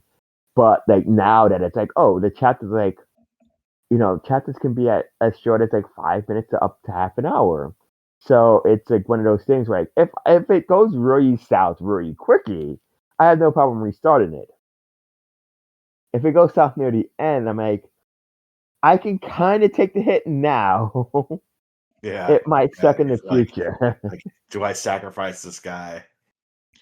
I started to near the end of the game because I was just like, well, I have so many Many fucking, characters. I have so many characters, and it's kind of hard to get out of this without losing somebody, and sometimes like near the end, I get these new people who are scrubs that like they're like healers or whatever. And it's like I already have a healer who's built up, and like these weak characters can't do anything. So like, why am I spending all my moves and stuff trying to protect them when I could just obliterate them with other people? So there was that. Yeah. Yeah. Go ahead, Earl. I was gonna say, and the game does give you a lot of people. I also do like, I do and don't like because early on you get a bunch of people who are essentially tanks for your team because they're so OP compared to the characters that you need to focus on that you kind of end up relying on them. But there is a point where it starts to switch because they are so OP'd, they don't level up as fast. And I'm thinking of like Titania and what's the archer name? She just stops leveling up at like 20, I think. Yeah, because I she's think everybody stopped leveling up at 20. Oh, everyone no. does. So they don't. They do and they don't. So They do, in that you can upgrade them to a new class, but they Yeah. stop at 20. Oh, okay. so a lot of like, let's say Soren, right? He starts off as what, a mage, Yeah. Yeah, and then evolve. Yeah, and you get like and when he hits level 21, he evolves to a sage, and Yeah. that starts the 20 over again. Like, so you start leveling at 1 again, but Titania he's doesn't all have that. right. She's already, because she's a paladin at the start, so she's already Mhm. evolved. So like She's like the level highest you could get 21 with the with me. highest level class is 20. Yeah. Yes. But yes, because she starts at, I Most think she people are starts at started lower 10-ish or class. something like that. And that, so what you want to do ideally, and it's a hard thing to do because you don't control, is like you kind of, if you can, you want to wear people down to a point where somebody else can come in and finish them off because you get a lot more XP for a death. For killing them, yeah. Yes, than just doing combat with them. Or vice versa, if somebody engages with combat with you, you get like 1 or 2 XP for that. But you kind of want her. But again, especially early on, it's so much of like, even with like, even it, like there is a few defense things where it's like create a bottleneck and I'll have her at one spot because she can dodge so much. But like her counter attack would then just demolish people. And I'm like, it's great to clear out the map, but it's not great to get people leveled up. Yeah. Um, I'm at the last mission. I have a bunch of people like Titania's maxed out. She's been maxed out for like half the game. Uh, Boyd he's maxed out as a warrior, which he evolves into, I think I lost and him. Boyd is one of those characters that I kept on using because he is in that realm where like his axe early on is strong enough, but like he will also, because you put him in the front line, he gets attacked a lot more. And I Yeah. just kept because it's one of those characters. Again, I talked about this. It's weird that you kind of start feeling for certain characters, but I think specifically him because he has a sibling in the game. two. It's like, Yeah. so when he dies, it's like you get to, oh no, go on without me. I'm like, no, I can't do this. Ike has a sibling, but If I watch cutscenes, if Ike dies, the game's over. So there's no like Ike can't die.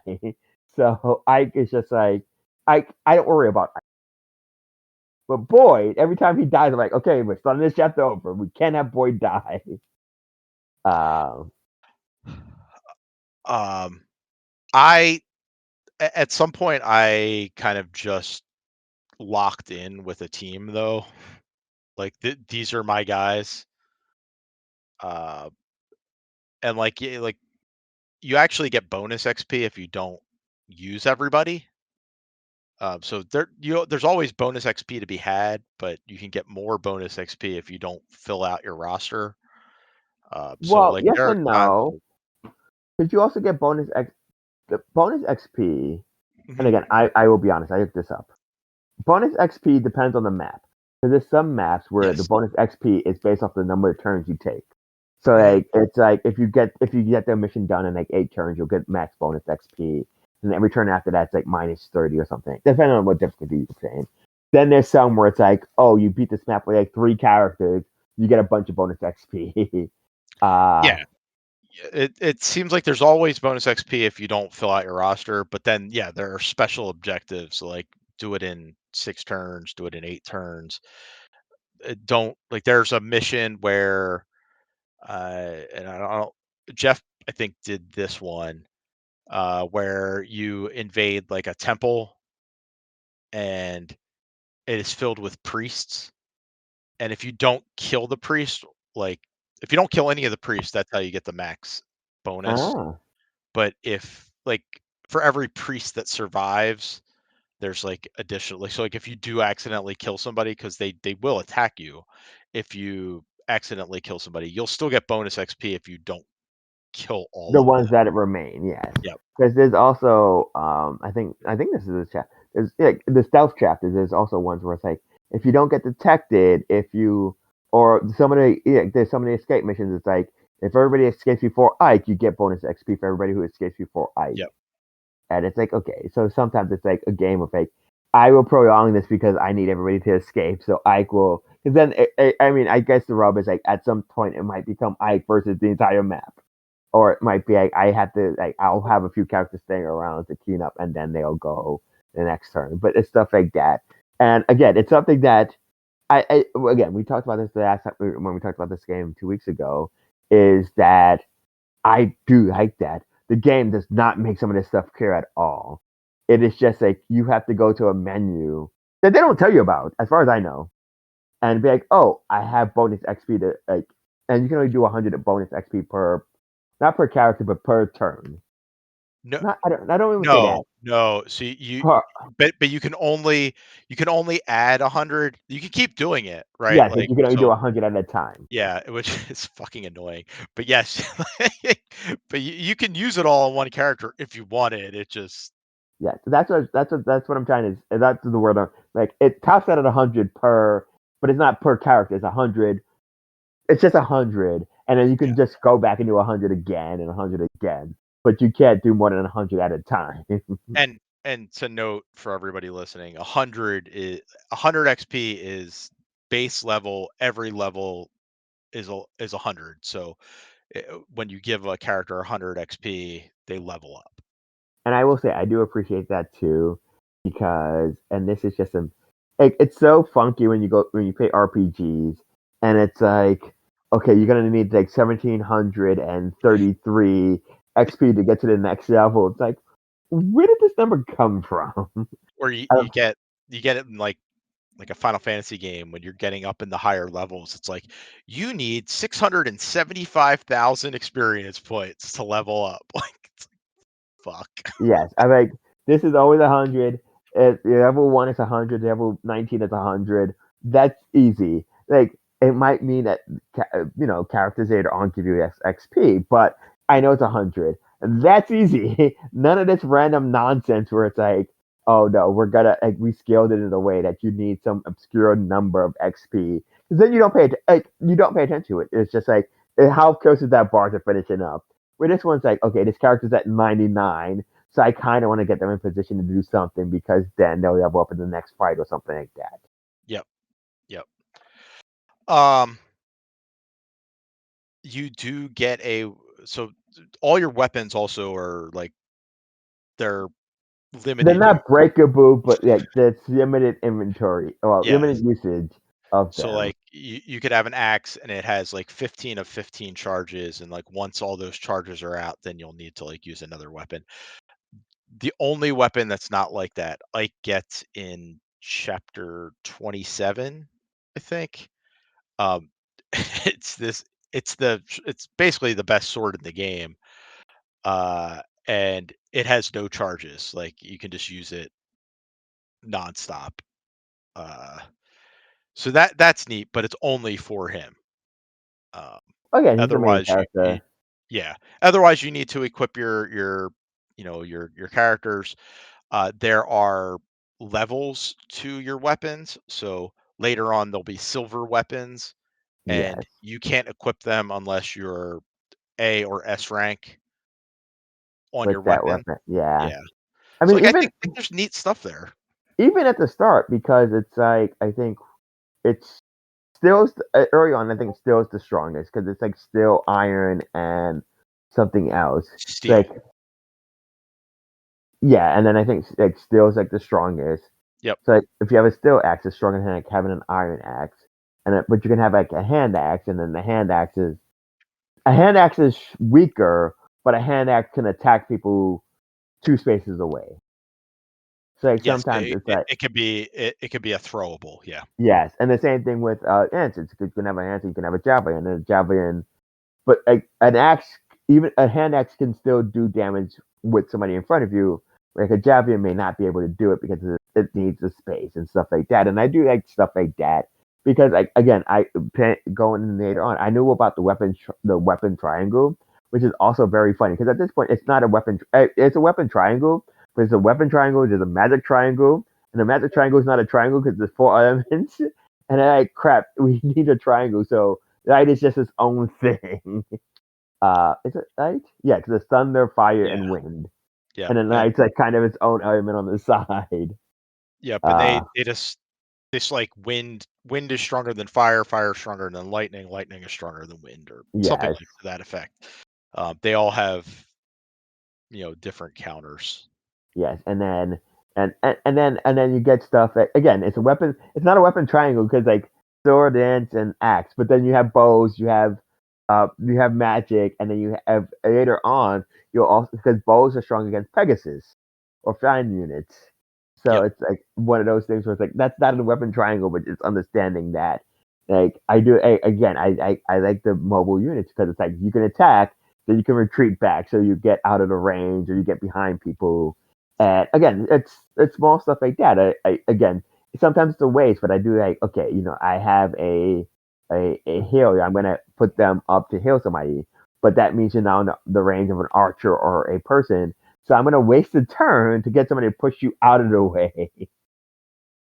Or I don't do it as often. Or you can rescue people and like bring them in so like you aren't.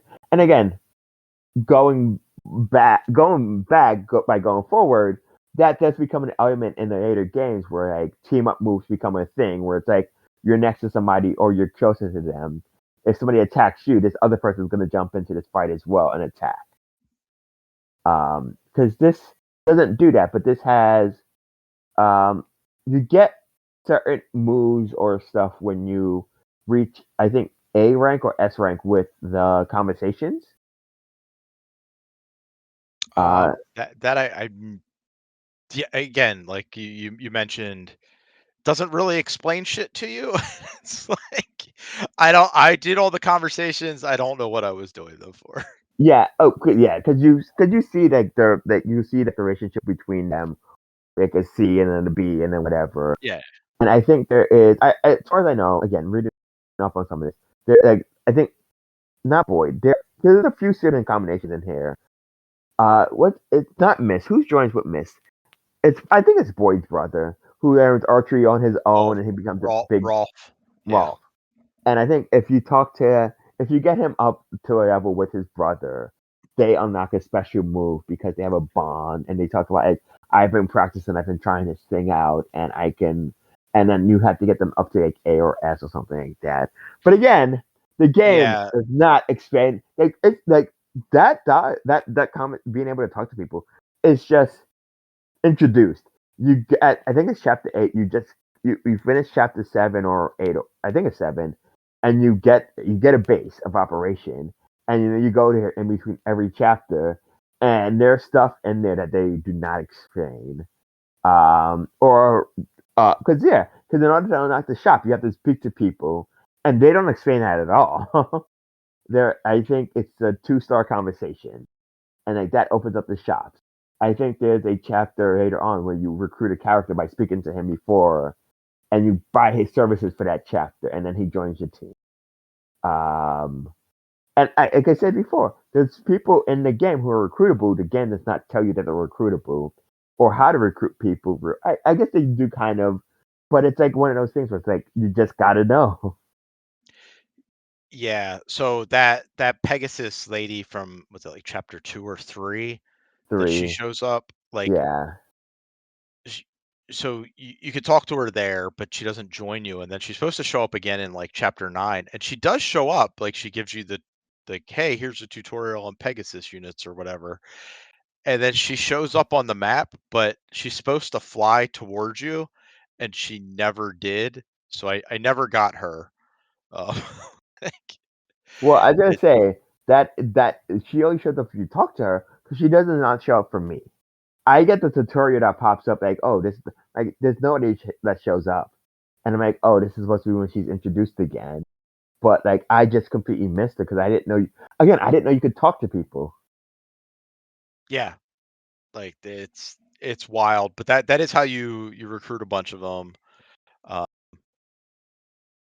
And but by the end, I think Jeff, you said like you have so many people. The battles And just they're become like really long because there's just like so many people have to make moves. Yeah. yeah, Well, and okay, so I'm infuriated, and I assume at some point it taps out. At like, I just assume like at some point you just have like maybe 8 or 10 people. That's it. Does it keep on increasing? so the final battle you have 14 you can have in your Oh, roster, but that's the most I saw. But that's a But lot. Like that's yeah, like 14 moves. That's four, 14 four, yeah. moves per turn. 14 Like, individual yeah. moves, and then that battle, the final battle, is there's 50 enemies on the map. So like Yeah. I started it before we started recording. And I was like, oh, maybe I can bust it out in like 20, 25 minutes. And I made 2 rounds Yeah. Oh before Yeah. we no. started The recording. Like yeah, it each move takes takes so so long. long. Yeah. I would also say that, and this is a me thing, or maybe I haven't figured it out. Maybe I should. Is you can hover over the enemies to see where their range is, but you have to. Is there a way to do that during the battle, like when you're moving? Because as far as I can tell, I don't do it when I know when my character can move, and I'm like I'd like to be able to go to an enemy like, okay, I want to move my character like right outside of their range, so that like if they move, like then we can instead of like moving them and then having them attack. But like right now, what I do is I back out and I go to that enemy. I'm like, okay, this is their range, and I have to remember where that range ends. I mean, you can kind of eyeball it, but yeah. Yeah, I don't think there's like a Because again, I think that happens in perfect later way. games where like when you're moving, you can cover over an enemy and be like, okay, this is the path that would cross over the enemy's attack range. Yeah, so I don't know if that's possible. I Okay. know no, you can like highlight them and it shows you like their Yes. I And think it's that orange part. I think it's the orange part oh no, that it is that orange part, but that's what I mean. It's like I would like to see it when I'm moving my when you're characters. like, oh, you're moving it here, and it's like, where Yes. does it cross over? No, I don't. Well, you can move your character and then highlight an enemy and see where they're at, because the move isn't permanent until you lock it Until in. you do an activity. Okay. That Because you makes can sense. always kind of like reverse the move, but then you're taking even longer per move. Anyway, I think we all ended up liking Fire Emblem. Uh, I'm I think I'm gonna play that new one. Dude, Ooh. my big takeaway from this is like I'm like so upset I did not discover the series Cube because this would be in my top 10 GameCube games. It's that good. It like so holds up. You know what I mean?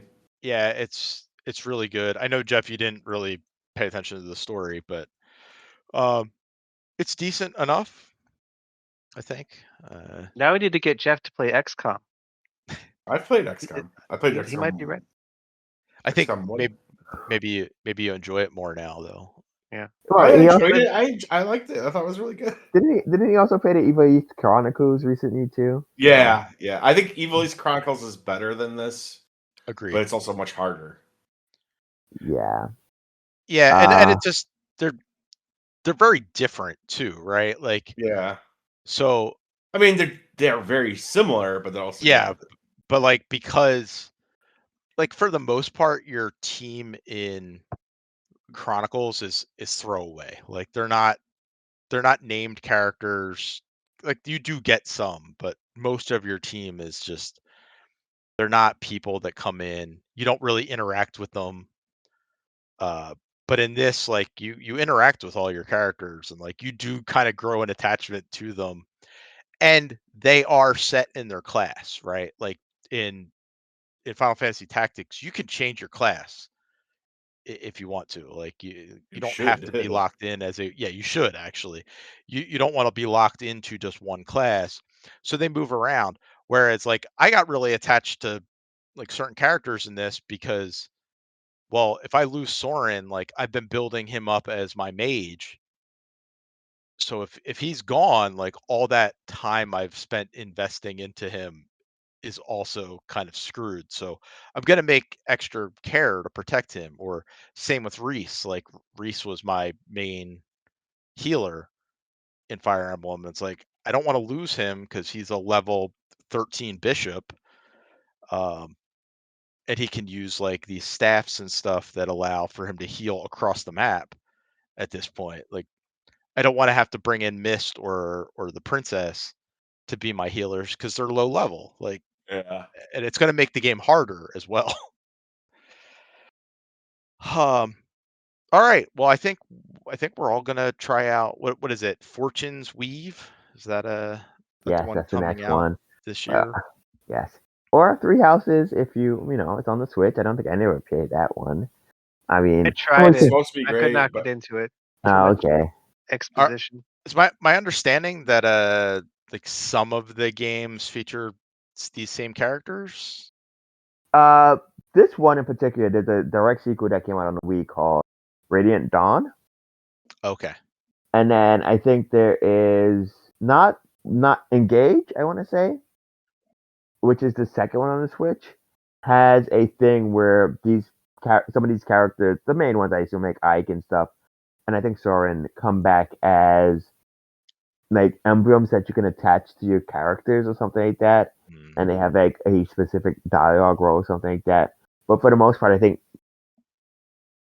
think this one might be the last one that is the direct sequel, because I know Marth's also in 2 or 3 of them, because Marth in the original, and then I think the genealogy of history of war or something like that. I forget the name of it.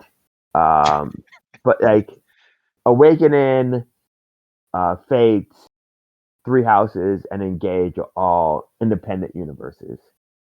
Okay. So they're Well, not not universes, but like yes. Like again, timelines. because yeah, I think again, I want to say Awakening has something where Moth comes back, or is his daughter? It's weird. It's whatever. But They do explain what the Fire Emblem is in this game. Just to note. yes, and I think it's slightly different. So I think in this, it's a shield. It's that little medallion. The sister was holding. Yeah, But the yeah, princess. I think in some games it's also a shield or something like that. It's a thing that has very different meanings. Again, it just sounds like something they made up, and like it's a cool sounding, so yeah, we'll stick with it. Yeah, it works. But Um, I'm gonna what skedaddle. what are we playing next time, guys? Or we decide that on a chat. We could do that. I think Tony said Slime Rancher too. I love You the said first what? Slime Rancher game. I have not played any of the second one. Okay, but we could try it. What was the PlayStation Plus games this month? Fuck that. I don't got no I think PlayStation that's where it Plus. was too. It was Well, it's on PlayStation Plus, PlayStation. but it's for next month. I'm seeing what's the games for the current month. Like, what do you get for free? Because you can also pick something from I that. remember claiming them. I just don't remember what they were. Yeah, that's the thing. Like they were like, oh, games are expiring soon. I'm like, okay, I'll claim them. Okay, it's Ace Combat 7, Subnautica Below Zero, Ultros, and Undisputed. We'll have to see if Jeff will subscribe. I was actually just about to cancel my fucking subscription. I'm not. No, I'm no. not. All right. Well, we'll figure out what we're gonna play next. Well, the other thing we could Um, try, coming at the beginning of March, is Kingdom Come Deliverance 2. To Game Pass. The where? Game Pass. I need to download that shit again. All right. We're gonna figure it out. Earl, we'll talk to you in Yes, weeks. that's a good one. Before we cut out here, Tony, you said you were playing a different strategy game, kind of Yes. similar. What have you So been playing? the game is called Mugenics. Hmm. Heard of this. It's a game about breeding cats. So Okay. you basically you So own this basically, house my real life. and you have cats and you send them off on adventures. So you'll take 4 cats, you'll stick them in a box, and they will go off on a journey. And at the start of the journey, you can assign each one of the cats a collar, and that collar will determine the cat's class. And it's all like RPG classes. There's like a tank class, there's a fighter class, there's a thief class, and a wizard class. And the cats will go off, and they will go through you'll go through the alley, and you'll fight a bunch of rats. Or you'll go into the sewers and fight a bunch of sewer creatures, and the cats will go off and have their adventure and battle all these things. And then they'll come back. And when they come back, they're living in this house, and you could stick the cats into certain rooms with other cats and hope that they, breed and make moo cats. The cats are only allowed to go on an adventure one time, which is kind of a cool mechanic. So you send them out, you hope to level up as much as they can. They come back. You're never going to be able to level them up again, but maybe you can breed this cat with another cat and get the right traits in your cat. So there's kind of breeding them together to get better cats. The game was developed by the same guy who made The Binding of Isaac. Mm-hmm.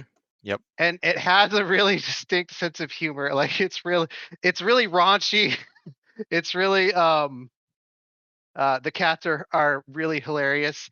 Some of the cats are, if their intelligence stat is super dumb, they can't read, and things will happen to the cat during the adventure, and this text box will come up, and he won't be able to read anything that's on it because the cat's too dumb to understand anything. On the flip side, if the cat is so smart, the cat will actually talk like a human. So all the cats are meow meow meow, and then there'll be this other cat that says, "I'm a cat." And it's brilliant, can talk. The game is so fun. It is so funny. I'm really, really liking it. You end up in these battles, and they're all in the Final Fantasy Tactics style. Nice. And your cats all have abilities and whatnot. And it's really, really, really fun. The game came out maybe a month ago, but it's good. It's really, really good. Yep. Couple weeks ago, actually, February 10th. Mugenics.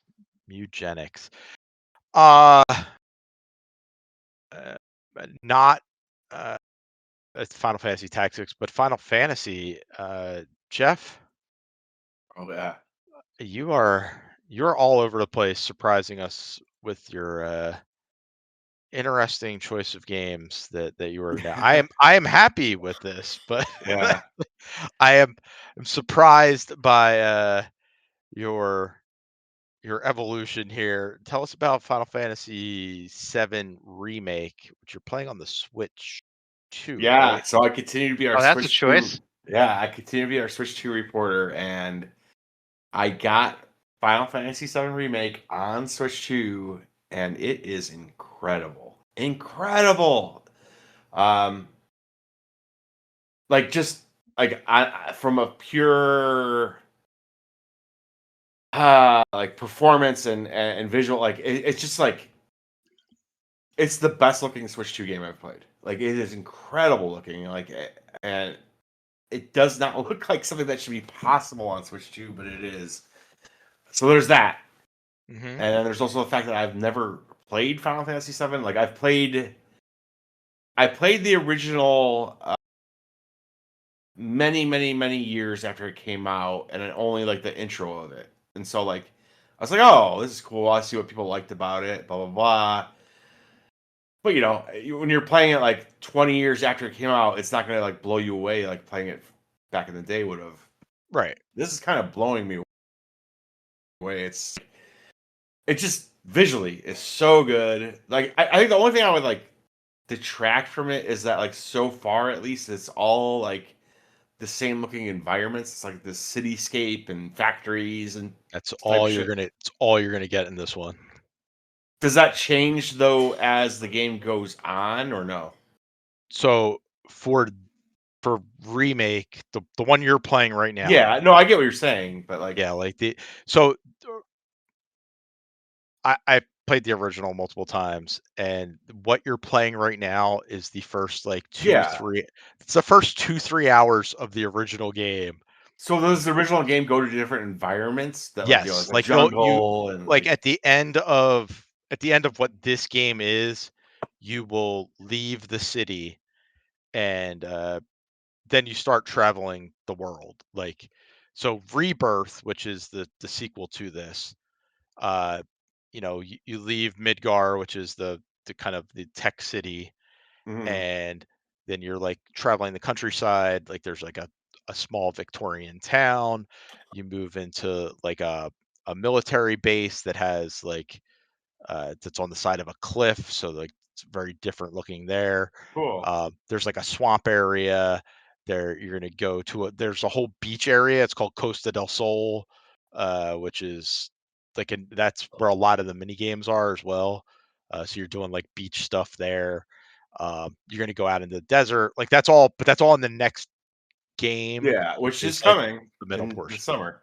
Yep, in June. So, I like that you like this. I I will love note it. that like the original game, like the Midgar section of the original game is like 3-4 hours long, like No, tops. yeah, no, I get all that. I think that's awesome though. Like I think that's so cool. Like I mean, I can see people being annoyed, like, oh, they're padding everything out, but it's just like I remember saying to you, Chris, when I first downloaded this, I was like an hour or two in, I was like, man, I wish they would do this for Ocarina of Time, like just like fucking blow it out, like go crazy with it.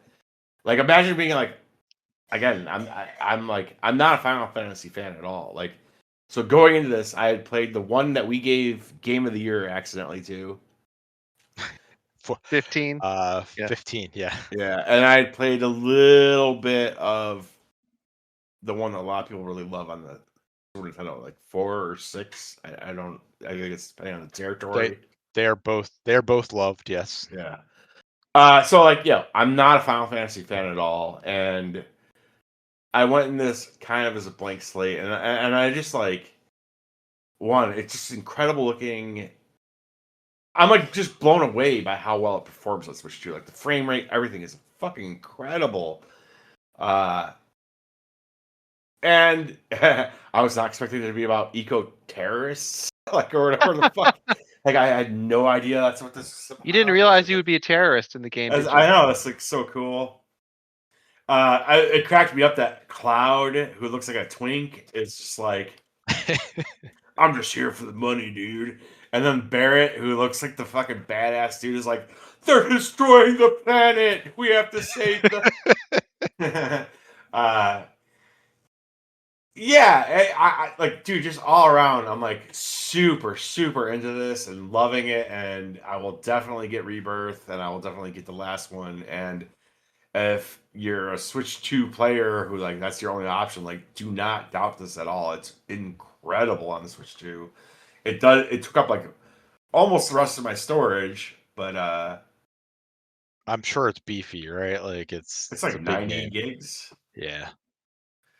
which is the biggest Switch 2 game I own. And like I own some that like, so for instance, Resident Evil 9 comes out tonight, and I bought that on Switch 2. That was only 26 gigs. It's part of the reason why I bought it on Switch So 2. that's very compressed. Mm-hmm. Well, I'm glad you're enjoying it. I absolutely love it, dude. I absolutely like. I think Final Fantasy VII is incredible, and I could see as someone experiencing it for the first time now in 2026, but like also like, it being so upgraded. Like I could like feel how people felt when they played it back in the day. It's like every like so like epic and iconic and crazy. Like the whole first hour is crazy. Is absolutely crazy. But then you have like a train sequence, you have a motorcycle sequence, like every sequence just feels so inspired, and like you just tell like you're playing a classic game. Yep. Well, there's more Final Fantasy to come for sure. What I will say about it is, so I think it does do exactly like playing remake is very much like this is how I remember playing it in Yeah, that's how I feel. Like 1997. I feel like I'm getting to see how people saw it when it came out. Yeah. Now you won't get this because you didn't play the original. The end of this does. I mean, obviously they changed things because they built out the first 3-4 hours into a 25, 30 hour game. But the end of this changes things dramatically. I had a coworker. I was telling a coworker I was playing this, and he's like, "Dude, they start doing things." And I was like, "No, no, no!" I was like, "Dude, when it happens to me, I won't even know it because I've Yeah, never." you won't know. So like when you finish it, we could talk about it. But like that ending is not how you leave Midgar in the original game. Interesting. Uh, I so think that's so ambitious. That's so ambitious to do a remake like that. You know, don't you think? Like, oh, it is, and to change things, and like I don't want to spoil things for you, but like there are things they're doing that are really neat, that are like cool for people that like me that played the original, and yeah, then it's so for you, awesome, it's like man. this is neat that it's like it's this new experience because you never Yeah, played the yeah. other games, you don't know anything about it And prior to it's that. kind of blowing my hair back the way the original may have done for. Like, I'm Yeah, playing this. I'm like, this is absolutely. so good. Like, it's so incredible. Um, well, all right. So Jeff will continue on with that, and then in June we'll get his Yeah, I'll rebirth be getting it. commentary. Rebirth is like 3 times as long. Like it is That's a beefy game. awesome. Uh, so there's that. Real quick, I started Recreation, um, WRECK. Uh, Yeah, the And you, I was burnout thinking you guys. started going to the gym. yeah. Yeah.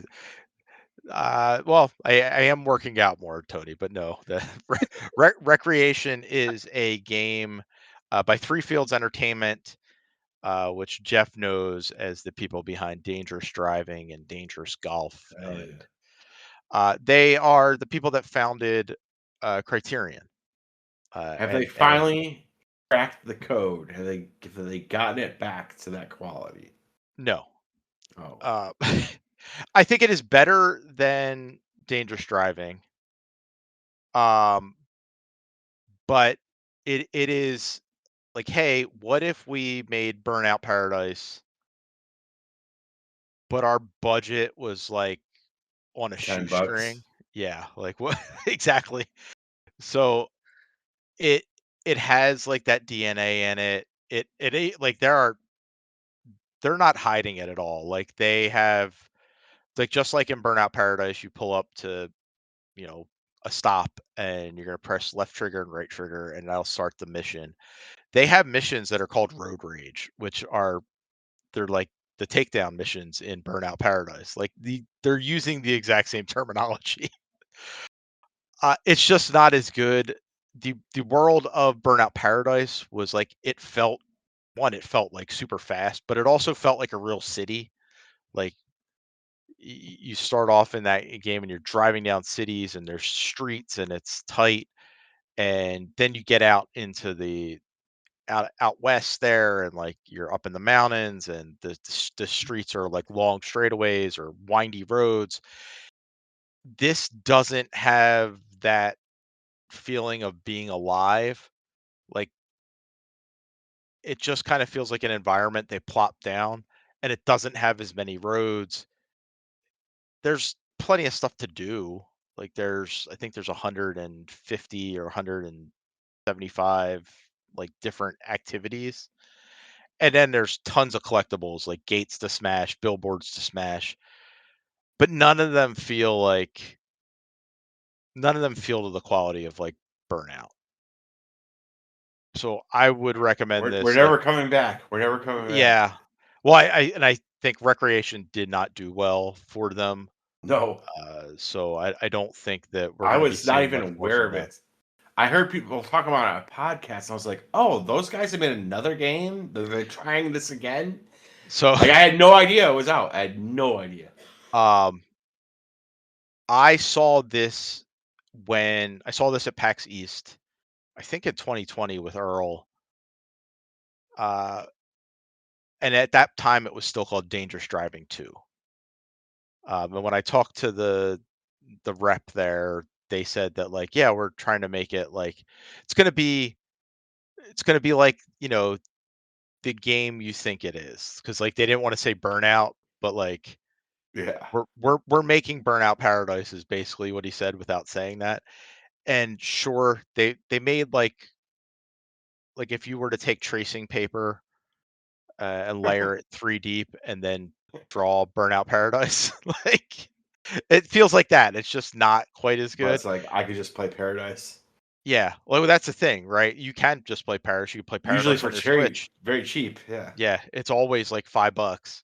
Yeah. And it's a better game. This is fine, and if you can get it like on discount, and I'm sure it will be because it's a THQ Nordic published game, it'll be out there. I think it's fun enough. Like I'm enjoying it. I spent the last 3 days like driving around doing stuff and playing for like an hour at a time, and like oh shit, an hour passed by. But it's not gonna like we have a real racing game coming in 3 months with Horizon 6. Like That's right. That's it's like, right.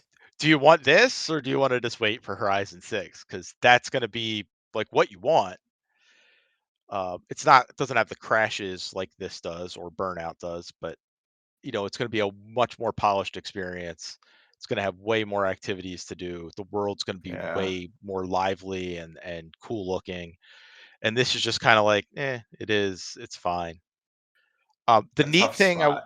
I will say about Recreation is that they've included like a forge mode, so you can build tracks like wild ass stuff like Hot Wheels type tracks in what they call them sky tracks. So basically, you can just start building, and it just builds up like it's a big Hot Wheels thing that you're creating on your own, if you want. Like that stuff's there. I tried to join a game. I was able to join one game. It was some dude in Germany, uh, who wasn't actually. He just had his game open for you to join, but nobody else was playing this game. So like, if you want to build stuff, nobody's going to play it, and you can't really play anybody else's stuff. But if you get it cheap, I guess it's probably fine. Yeah. Kind of what I figured. Yeah, so it's disappointing, but it's kind of what was expected out of it. Anyway, that's it for us. We'll be back in 2 weeks. We'll have Resident Evil. Jeff and I will have Resident Evil. I just called in sick to work, baby. It's I was downloading. I don't know if it's available for us yet. Is it, Jeff? It should be, yeah. Should be Yeah. So available now. we'll be able to start playing that. Tony's going to play more cat breeding RPG. Um, maybe something else. Absolutely, I am. He might try something on the Switch too if he can pry it away from his children. It's such I'm a gonna good. have to It's get so another one. I choice. really am. I'm gonna have to buy a second one. Do it. It's This great. This is what happened with the original Switch. This is why I ended up having to buy 3 of them. I will tell you this: I am like beyond impressed with what they could do with some of the ports on Switch. Like, dude, Final Fantasy, like it looks like a PS5 game. It's nuts. It's absolutely nuts. Yeah, but I have a PS5. Why would I not? Because you don't have to play the PS5. You can play the Switch. It's way better. Yeah, except I own the game for like they gave the game out. Yeah, I for guess you free. can have If it. you wanna- Yeah, sure. I played I- it before too, so I mean, we've been playing a lot of Switch too because of Fire Emblem, but I've been playing like both on the TV and handheld, and I think as a handheld, it's really really good. Like the Switch One felt cheap. Like No, this is not. Yeah, this is not. this is a Yeah. nice piece of tech. It feels good in your hand. The Joy Cons feel good. It's just it's such a great upgrade over the original Switch. I don't think I've ever been this obsessed with the system since GameCube, which nobody loved at the time, but I was obsessed with. And I am just like, I just want everything on it. Like, if you could give me Final Fantasy VII and it looks that good on Switch 2, then I'm good. Like, I'm happy. Like, So yeah. Sorry, Xbox, that you have to die, but I've moved on. Jeff's moved on back to Nintendo. To their warm embrace. All right, we'll be back in 2 weeks. Jeff, say goodnight. Good night.